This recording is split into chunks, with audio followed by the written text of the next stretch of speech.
कचहरी स्थित आईयूएमए भवन में आईयूएमए व max institute of cancer care Vaishali के सहयोग से इंडियन मेडिकल एसोसिएशन की मासिक सभा का आयोजन किया गया। कार्यक्रम की शुरुआत आईएमए की प्रार्थना से हुई। कार्यक्रम में आईएमए के अध्यक्ष डॉक्टर रवि गंगल ने मुख्य अतिथि doctor UP IMA zone 1, IMA की उपाध्यक्ष doctor Babita Gupta, UP IMA AMS की सचिव डॉक्टर मधुलिका बत्रा, एमओजीएस की सचिव डॉक्टर अर्चना सिंह का बुके देकर स्वागत किया। इस दौरान max institute of cancer care Vaishali के डॉक्टर पवन गुप्ता ने कैंसर में नवीनतम सर्जरी की तकनीक के बारे में जानकारी दी। उन्होंने कहा कि हर चिकित्सक की जिम्मेदारी है कि वह अपने सभी मरीजों को तंबाकू खाने से रोके। उन्होंने आगे बताया कि इस समय देश में सबसे ज्यादा मुंह के कैंसर के मरीजों की संख्या बढ़ रही है, जिसका कारण तंबाकू खाना है। चिकित्सकों की जिम्मेदारी है कि वह कैंसर के मरीज को तत्काल सही चिकित्सक के पास भेजें, जिससे उसका समय रहते इलाज हो सके। उन्होंने कैंसर के बारे में अन्य जानकारियां भी दी। वहीं max institute of cancer care Vaishali की एसोसिएट डायरेक्टर डॉक्टर स्वाति ने गायनी कैंसर चिकित्सा केसों का अवलोकन किया। कार्यक्रम का संचालन सचिव डॉक्टर श्रुति खन्ना व डॉक्टर लीना चौहान ने किया। मुख्य अतिथि डॉक्टर बबीता गुप्ता ने यूपीआईएमए और एएमएस के सदस्यों को नेशनल व स्टेट लेवल के बारे में जानकारी दी।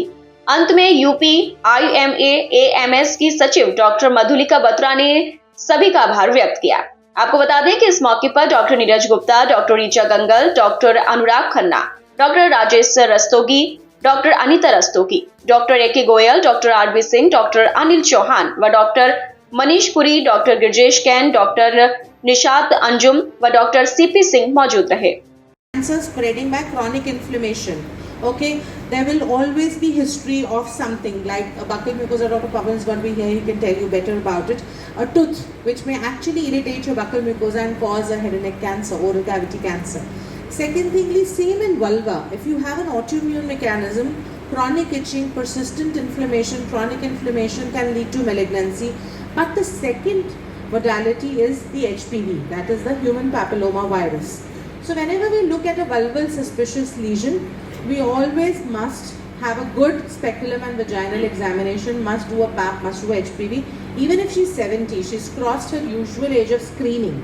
But here we try and assess her HPV status, because then we have to also look for other HPV associated abnormalities. Now in this patient I did a colposcopy and there were two very striking areas, the ones that I just told you. I did a biopsy of both the areas and to my surprise the area which was protrudent and looked bad was actually vulval intraepithelial neoplasia 3, but the ulcerated fine carcinoma, well differentiated. Now had we biopsied her earlier, had we something, we could have prevented a malignancy being formed. We know that the extent of surgery or the extent of treatment for a vulval cancer is much more different than a vulval pre-cancer. So if it's only vulval intraepithelial neoplasia, then a wide local excision for a vulva or a simple vulvectomy is good enough. Now the challenge was her social status. So what we did was we did the biopsies, we proved it, and then I did not do the lymph node dissections. I just did a vulvectomy. We wanted to understand what is the stromal depth. Fortunately, the stromal depth was Cancer just surgeon, senior director at Max Hospital और founder ICAN Care। आज मैं यहाँ पर आया हूँ IMA Moradabad में, यहाँ के जो डॉक्टर्स हैं उनके साथ बातचीत करने, उनके साथ डिस्कस करने, और हमारा जो वर्ल्ड नो टोबैको डे है उसके उपलक्ष्य में कुछ मैसेज देने, उनके साथ हमारा किस प्रकार से हम उनके साथ जुड़ सकें और कि आगे कैसे हमारी ये जो ओरल कैंसर है, जो सबसे ज़्यादा कैंसर है इंडिया में, उसको कैसे कंट्रोल कर सकें। ओरल कैंसर का सबसे जो कारण है वो है तंबाकू, और हम पूरे दुनिया भर में हम लोग का सबसे ज़्यादा कैंसर्स, ओरल कैंसर्स इंडिया में ही देखे जाते हैं। इसको अगर हमें रोकथाम करना है तो हमें तंबाकू से हमें लड़ना पड़ेगा, तंबाकू को हमें रोकना पड़ेगा।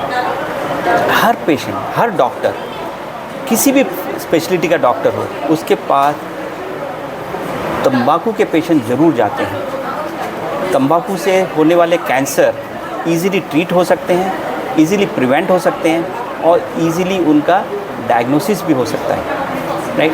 तो अब हमारे को सबसे इम्पॉर्टेंट है कि हम सारे डॉक्टर्स को मिल करके इसके लिए हमें लड़ना होगा।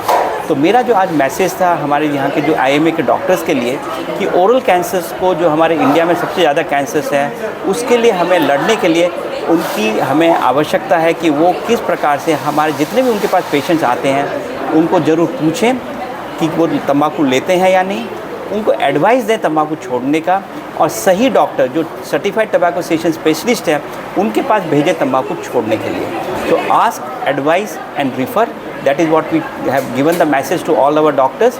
और सबसे इम्पॉर्टेंट दूसरी बात है, ओरल कैंसर्स ट्रीटेबल कैंसर्स हैं। हमारे पेशेंट्स हैं जो 15 साल 20 साल भी हो चुके हैं, बिल्कुल ठीक होकर के अभी भी चल रहे हैं। तो अब हमारे जो मैक्स में जो हम लोग कर रहे हैं उसमें हमारे काफ़ी तकनीकी चेंजेस आ गए हैं, काफ़ी अच्छा काम हम लोग कर रहे हैं, जिसमें हम लोग scarless surgeries, 3D reconstruction, CAD CAM, osteo integrated implants, और इस प्रकार से हम लोग कर रहे हैं जैसे पेशेंट को बिल्कुल रिहैबिलिटेशन, जो functional rehabilitation and anatomical rehabilitation बिल्कुल एकदम सही प्रकार से हो सके।